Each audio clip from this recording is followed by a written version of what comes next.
arrimahan u dhacaan wax iska yimin maaha wax accident iyo maaha sidaa awgeed shaxda waa inaad fahantaan waxaan halkaa raalligelin ka siinayaa intii filimkaa la jilayey nin kasta oo daaradoo la caayey oo ama horgal lagu tilmaamay ama waxa weeye lagu adkeeyey ujeeddo kale kamaanaan lahayn doorashadu inay bislaato oo naloo shaqeeyo oo rag ishaya inaan u muuqanna aan uga jeednay arrintaas xaal golo joog aan ka bixinaynaa waxaanan qiraynaa inaad tihiin hogaamiyaal rugcadaaya ummaddaanna u shaqeeyey shaqo fiicanna qabtay meesha aad nagaga beegan tihiinna rag baa nagaga beegan abaalkiinna iyo shaqadiinnana waa gudaynaa laandheerayaal dhaleen baa tihiin horay baanad u soconaysaan shaqadiinnana meesha ka sii wada dadaalkiinna waa sii labalaabaysaan wixii aad hoggaansan kartaan hoggaansada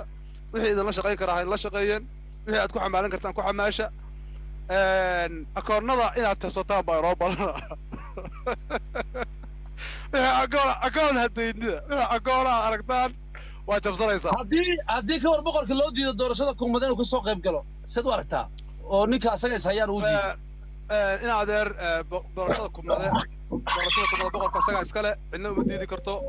dadka martida way kaa dhacday isbowsi way kaa dhacday alla daarasku fiicana waayahay darbaalku markuu saan u xiran yahay anigu waaba jeclahay wararta waa salaamayaa mar labaad odayaasha waliba si gaar waxaan u salaamayaa nabadoonka guud mareexaan sade halkaa fadhiya nabadoone waa ku salaamayaa waa madal qurux badan wey nin horta anigu waxaan rabaa xoogaa waxaad moodaa hadallada in odayaashu ay baalmarmarayaan ugaaskuna waa ka afgobaadsaday oo qaab dhexdhexaadnimaaba u hadlayo ma duushaa aqoonsigiisa sharuud buu ku xiray anigu waxaan leeyahay ma duushaa maadaama aan ahayn nin dhallinyaraa oo aqoon-yahana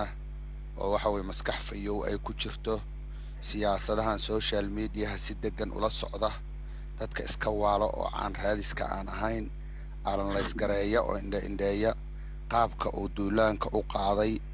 qaabka waxa weeyaan siyaasadiisu ku salaysan tahay ilaa maantay baan waxa weeye laptopkayga intaan kala furay baan qodobaynayay oo dul taagnaa waxaan leeyahay marka boqorka labada buurood ama boqorka irir samaale iyo daarood lama rabo sadanooyinka in la isku qaldo dad waxaan arkaya hadda halkan keenay boqorka labada daamood ma iikaad madaxweyne waxaan arkayay dad hadda ku haya boqornimadii daarood iyo halka war ma ahan wixii waxaa la rabaa fiiri dadku inay wax fahmaan meeshaan dalkii ma joogno sadano waxa weeyaan dhaqan oo wadankii alla iskuma haysto this is a social media this is tiktokan siyaasadiisa aanu falanqaynaynaa tiktok wuxuu u baahan yahay madaxweyne wuxuu u baahan yahay boqor wuxuu u baahan yahay ugaas wuxuu u baahan yahay jeneraalo ciidan boqorka marka waxaanu leenahay social media labada buurood daarood iyo irir samaale waan ku ammaanayaa inuu tillaabadaas qaatay geesinimada leh in maantayto dhallinyaradii labada dhinacba ayagoo aan u kala harin ay soo dhoweyn qurux badan u sameeyeen bustihiisa iyo waxa weeyaan boorsooyinkiisa uu xirxirtay welibaas waxa weeyaan maantayto qodbadii taariikhiga ahayd uu ka jeediyey uu ku xusay inuu u cadaalad fali doono labada beeloodba qaabka uu u maamulayo lama rabo hadal jilicsan waa liid baa la yidhi gabar baa la tartantay iyo xaggay ka dhacday waxyaalaha noocaasa looma baahna anoo ku hadlaya afka madaxweynihii mareexaan waxaan leeyahay boqorow madaxaan kuu sii daynay insha allah adiga madaxweyne qaad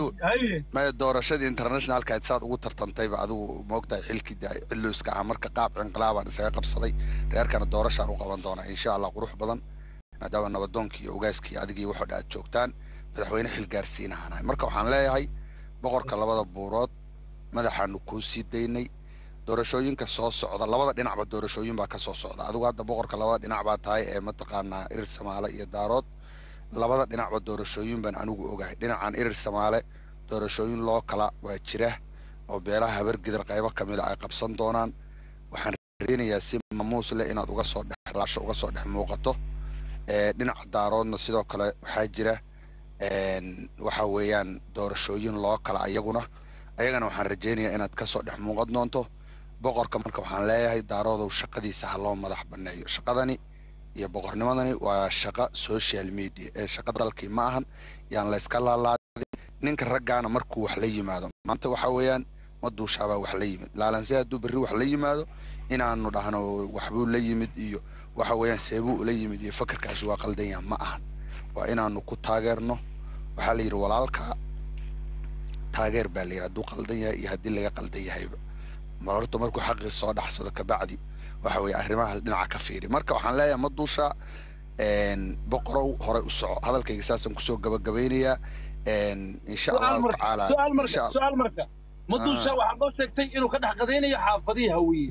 ma duusha hadduu wiil hawiye ah ku yidhaahda ka warran doorashadii kummada ay qabsanayaan kama soo qaybgeli kartid mana imaan kartid waa su'aal fiican waa su'aal fiican anoo daqiiqadaha yarkaa ka faa'iidaysanaya waxa weeyaan mudane siyaasi maxamed cali waxaan leeyahay maantayba qolkii maduusha lagu waxa weeyaan maamuusayay oo uu joogay dhalinyaro irir Soomaaliya oo inay musharaxiin sheegtay baa CV-gooda u soo gudubsaday oo anu goobjoogan ka ahaa uu ka soo dhex muuqanayaa arrintaasna waa iska caddahay waxaan leeyahay madaxan ku sii deeyna mudane boqor madaxan ku sii deeyna waan salaamaya oy maduushayay aadiyad waayahay si fiican ma lay maqlaa